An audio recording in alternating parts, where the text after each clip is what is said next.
Hello నమస్తే, నేను మీ Devarao from దేవరావులో. నేను రీసెంట్ గా బెంగళూరులో one of the most famous biryani restaurant and Mallika biryani taste చేయడానికి వెళ్ళాను. మేము వెళ్ళేసరికి అరౌండ్ 2-3 అవుతుంది. But look at the crowd man. Vinayaka Chavithi పందిరి దగ్గర అన్నదానం చేస్తే కూడా ఇంత జనాలు రారేమో. మెనూ చాలా సింపుల్ ఉంది, ఎక్కువ డిషెస్ ఏం లేవు, లిమిటెడ్ ఉండే అండ్ అన్ని బాగుంటాయి. టాప్ మేము వెళ్ళేసరికి చికెన్ బిర్యానీ అయిపోయింది. చాలా లిమిటెడ్ చేస్తారంట compare to mutton biryani, which is the star item. నేను వీడియో తీస్తుంటే వాళ్ళ సెక్యూరిటీ గార్డ్ నాకు హెల్ప్ చేశారు బిర్యానీ తీసుకునేప్పుడు. Every Sunday around 500 to 650 kilos sale అవుతుందంట మటన్ బిర్యానీ అలోన్. ఇంకా ఆయనకి థ్యాంక్స్ చెప్పి కొంచెం లోపల అవుటర్ సీటింగ్ కి వెళ్ళాం. Man, there is no space at all. ఒక 5-10 మినిట్స్ వెయిట్ చేశాక ఒక టేబుల్లో హాఫ్ ఖాళీ అయింది. ఇంకా అక్కడ కూర్చున్నాం. బిర్యానీ అయితే చాలా వేడిగా ఉంది. క్వాంటిటీ కూడా ఎక్కువ ఇచ్చారు. పీసెస్ కూడా 7-8 దాకే పడ్డాయి, బాగానే పడ్డాయి.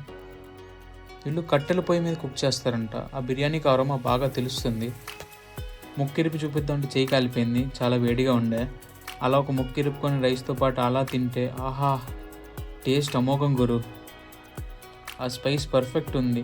పీస్ కూడా చాలా టేస్టీగా అండ్ సాఫ్ట్గా కుక్ అయింది. వాళ్ళు పెట్టిన ప్రైస్కి ఈ బిర్యానీ అయితే వర్త్ అనే చెప్తాను నేనైతే.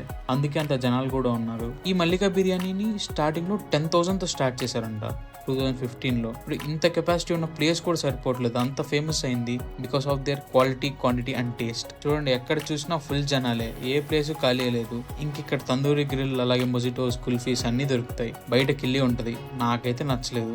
మీరు కానీ ఇక్కడ ట్రై చేసి ఉంటే మీకు ఎలా అనిపించిందో మీరు కామెంట్ చేయండి. ఇంకెవరైనా ట్రై చేయకుండా ఉంటే ఒక వీకెండ్ చూసుకొని వచ్చి టేస్ట్ చేయండి. ఇంకా అడ్రస్ విషయానికి వస్తే హెన్నూర్ ఎస్ఎల్ గార్డెన్స్ లో కియా సర్వీస్ సెంటర్ ఆపోజిట్ లోనే ఉంటుంది. అలా చూసి వెళ్ళిపోకపోతే వీడియోకి ఒక లైక్ అండ్ ఛానల్ సబ్స్క్రైబ్ చేసుకోవచ్చు కదా.